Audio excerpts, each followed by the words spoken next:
Ya, kita buka redaksi pagi akhir pekan kali ini pemirsa dari informasi terkait selain telur ayam, nih, ternyata telur bebek juga banyak dikonsumsi masyarakat Indonesia dan menjadi aneka olahan kuliner. Ya, pada inspirasi akhir pekan kali ini kami akan mengajak Anda bagaimana rasanya menjadi produsen telur asin, mulai dari peternak bebek petelur sampai proses pengasinannya. Seperti apa? Berikut selengkapnya.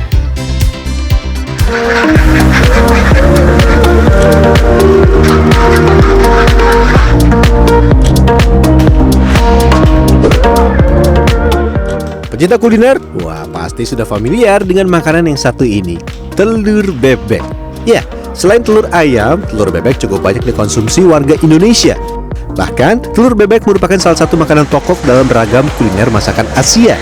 Namun, buat yang mau praktis, bisa nih mengkonsumsi telur bebek yang telah diasinkan alias telur asin. Telur bebek yang berkualitas bisa didapat antara lain dengan cara merawat bebek petelur. Kali ini saya berada di kawasan peternakan bebek di Kelurahan Rorotan, Kecamatan Cilincing, Jakarta Utara. Yap, masih di Jakarta. Di tempat ini total 10 peternak bebek bergabung dalam kelompok tani maju wilayah Rorotan. Rata-rata satu peternak memiliki 100-500 ekor bebek. Jadi total ada sekitar 4.000 ekor bebek petelur di tempat ini. Kegiatan pertama pada pagi hari mempersiapkan pakan. Di alam liar, bebek biasa mengkonsumsi keong atau serangga. Tapi di sini, bebek diberi pakan ini nih. Kandangnya ada di ujung. Aduh. Jadi pagi-pagi nyiapin makanan dulu biar nggak bolak-balik.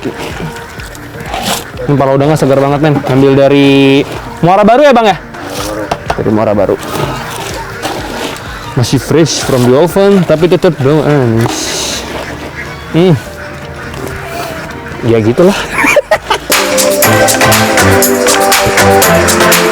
Setiap 500 ekor bebek akan menghabiskan 1 kuintal kepala udang setiap hari. Kalau lebih, tentu boleh, tapi jangan sampai kurang ya, karena bisa mempengaruhi kualitas telur. Hehehe, tidak main-main nih. 1 ember bisa berisi 20-25 kg kepala udang. Hehehe. Meski menyulitkan berjalan, sekat-sekat ini banyak fungsinya loh. Selain untuk memantau kesehatan, sekat juga membantu melokalisir jika ada wabah menyerang kandang. Setiap hari, satu kandang berisi sekitar 500 ekor bebek petelur, bisa menghasilkan 350 butir telur. Oh ya, pigmen klorofil dalam kepala udang akan membuat warna kuning telur lebih pekat, bahkan cenderung oranye. Udangnya juga harus segar ya, karena kalau sampai busuk, maka telur yang dihasilkan dinamakan telur dingin, yang artinya cepat busuk juga. Tambahkan juga pakan alternatif berupa roti atau nasi kering untuk menambah bobot tubuh bebek petelur. Telur bebek berkualitas premium akan dihargai Rp2.500 per butir. Jika cuaca baik, omset peternak bebek di tempat ini bisa mencapai Rp1.000.000 setiap hari. Lalu, apakah setiap hari akan untung? Belum tentu. Semua bergantung pada cuaca dan perawatan yang dilakukan. Setelah bebek kenyang, beri sekam atau jerami untuk menghangatkan kandang. Halo Ibu. Setelah melalui perjalanan panjang perawatan dan panen telur, kita lanjut ke proses pembuatan telur asin. Nah, untuk membuat telur asin, pilih telur bebek yang utuh, tidak retak dan berukuran 80-90 gram. Nah, rendam telur bebek dengan sitron selama 5 menit, kemudian gosok perlahan. Zat penambah rasa masam pada makanan atau minuman ini juga efektif menghilangkan kotoran pada kulit telur bebek. Lanjut bilas 2 kali dengan air bersih. Eits, telur belum bisa langsung diasinkan ya.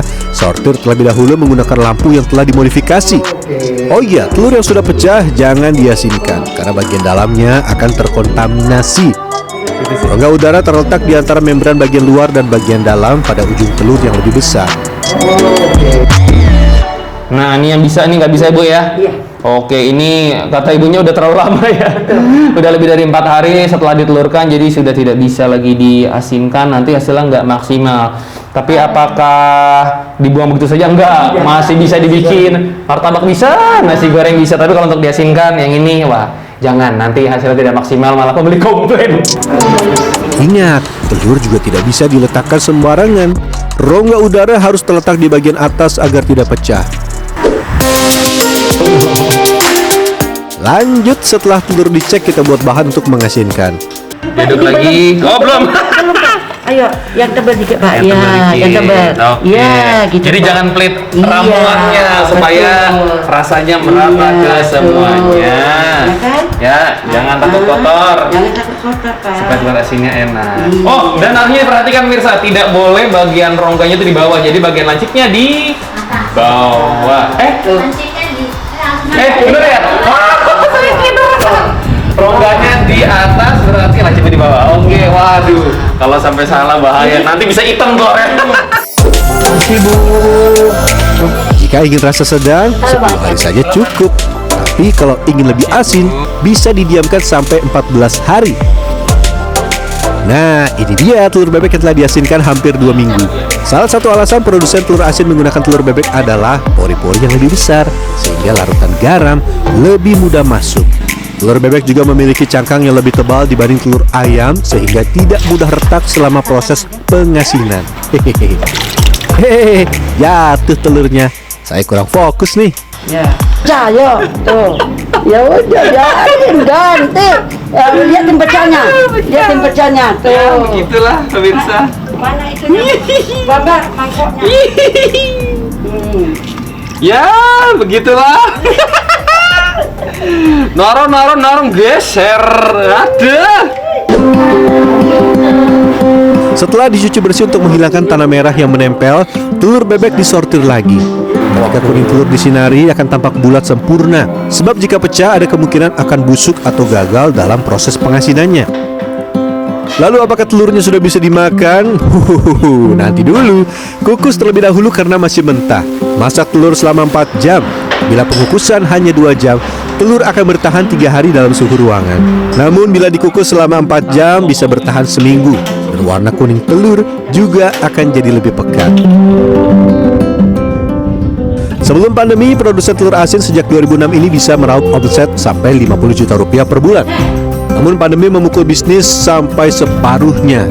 Nah, kunci untuk membuat produk laku di pasaran adalah diferensiasi dari segi bahan.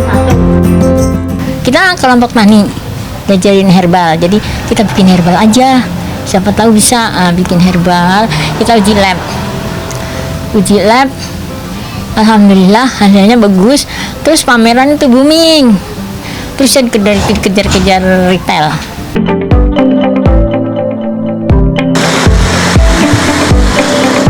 Buat yang suka makan telur asin konvensional, ingat, jangan sampai kalap ya.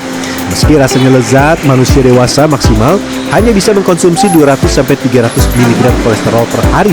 Dan tahukah Anda, kandungan kolesterol dalam sebutir telur asin yang biasa kita temui bisa mencapai 260 mg per butir. Rian Fernando, Dwi Agung Yuldiarto, Jakarta.